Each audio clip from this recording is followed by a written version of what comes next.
Students आज आम examination question pattern विषय आम आलोचना करिबा।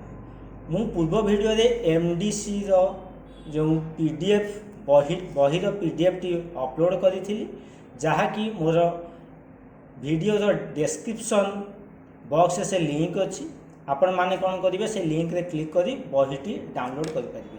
यापर मो पाखक किसी मेसेज आसला जे पिला मानकर प्रोब्लेम रोच कौन ना एग्जामिनेशन क्वेश्चन पैटर्न उपरे जो मैंने मेसेज करते से अशेष अशेष धन्यवाद।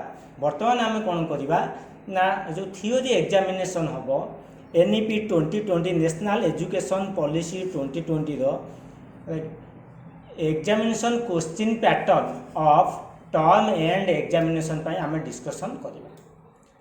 को सेशन पाई जो माने जो पिला माने एडमिशन करछन्ती 2024-25 सेशन पाई बा करंट सेशन पाई the term end theory examination जो term end theory examination shall be for 100 marks. केते मार्क 100 मार्क्स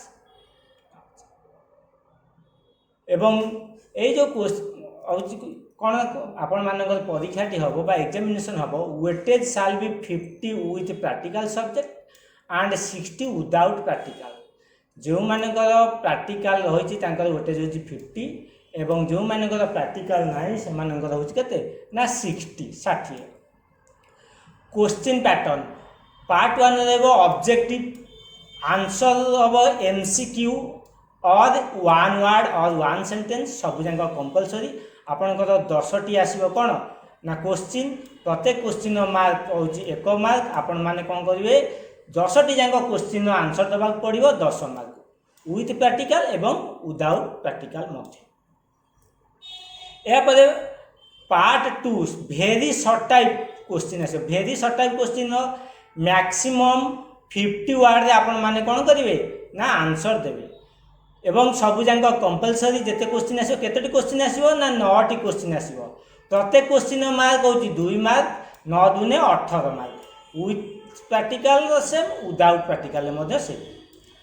यापर हूँ पार्ट 3 सर्ट टाइप आस पार्ट 3 कौन short type answer maximum 250 words answer आपण 250 वर्ड भितर देवे एवं 10टी क्वेश्चन पड़ो 10टी क्वेश्चन आपन को 8टी क्वेश्चन आंसर करने को पड़ो।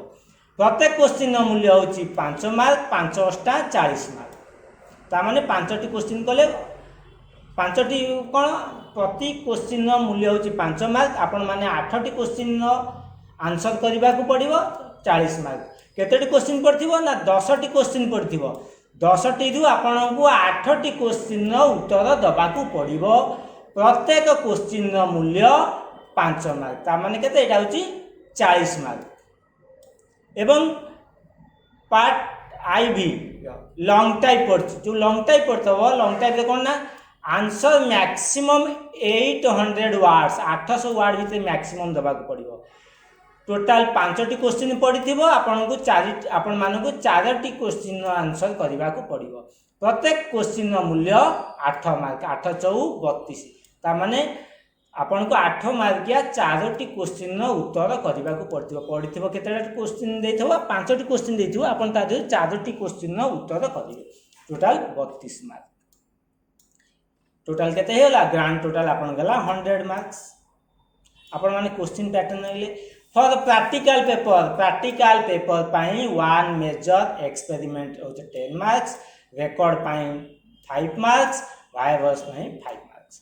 आपण माने जानिले आम जो एनईपी 2020 न्यू एजुकेशनल पॉलिसी 2020 यही वर्ष जो माने यूजी अंडर ग्रेजुएट कोर्स रे एडमिशन करिथिबे पिला माने कहउछन जे आमे +3 फर्स्ट ईयर पढु से पिला माने को पाए लाइक से पिला मानक पाई जो फास्ट सेमिस्टर देवे एग्जाम बा तारणकर एग्जाम पैटर्न वर्तमान मु आलोचना कली।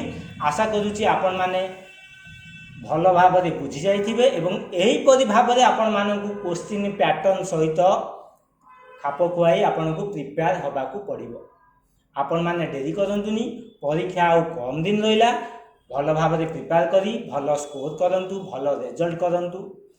आज वीडियो एति मु आपण मानक सहित देखा आपण आउ किसी नुआ तथ्य नहीं नुआ किसी वीडियो आनी अपलोड करी आपण सम्मुख में प्रेजेंट करी से मोदे चैनल को बहुल भाव में लाइक करूँ शेयर करूँ सब्सक्राइब करूँ सब्सक्राइब करने समय बेल आइकन बा नोटिफिकेशन बटन को प्रेस करने भूलिए ना।